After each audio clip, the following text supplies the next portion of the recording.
GST 1 जुलाई से लागू हो चुका है, मगर जीएसटी के बहाने हरियाणा में जो सियासत शुरू हुई वो अब तक थमी नहीं है और कांग्रेस तो इसी जीएसटी को सियासी हथियार के तौर पर इस्तेमाल करने में जुटी है।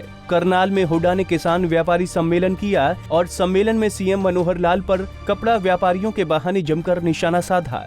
हुड्डा ने कहा कि सीएम खुद कहते हैं कि वो कपड़ा व्यापारी रहते हेरा फेरी करते थे और आज भी उनकी हेरा फेरी की आदत गई नहीं है।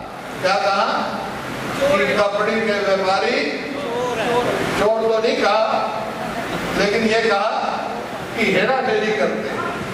और मैं भी रहा हूं, मैंने भी की है, तो मेरी समझ में नहीं आया कि जब कपड़े पर टैक्स ही नहीं था, 0% था, तो कपड़े का व्यापारी कहां से हेरा फेरी करेगा।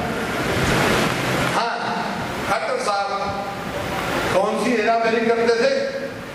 अब टैक्स तो था नहीं, तो एक ही बात कर सकते थे, या तो कपड़ा कब काटते हो भाई, तो आप कटाई कर। मुख्यमंत्री बनने के बाद भी वही आदत पड़ी हुई है लोगों के लिए, कटाई करते हैं। हुड्डा ने कहा कि सीएम मनोहर लाल ने कपड़ा व्यापारियों के बारे में हेराफेरी करने का बयान दिया था। उन्होंने पूछा कि जब कपड़े पर पहले टैक्स ही नहीं था तो फिर कपड़ा व्यापारी हेराफेरी कैसे करते थे।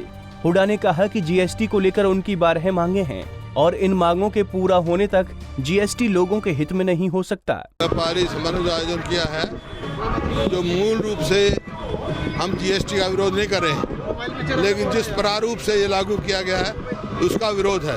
ये छोटे व्यापारी और मध्यम व्यापारी को बहुत तकलीफ की बात है और उसी को लेकर हमने 12 मांग रखी है पंचायत ने, जो अलग अलग, जैसे जो प्रावधान गलत किए हैं, सजा का है, सीजर का है और इस किस्म के हैं, और इसका सरलीकरण का है।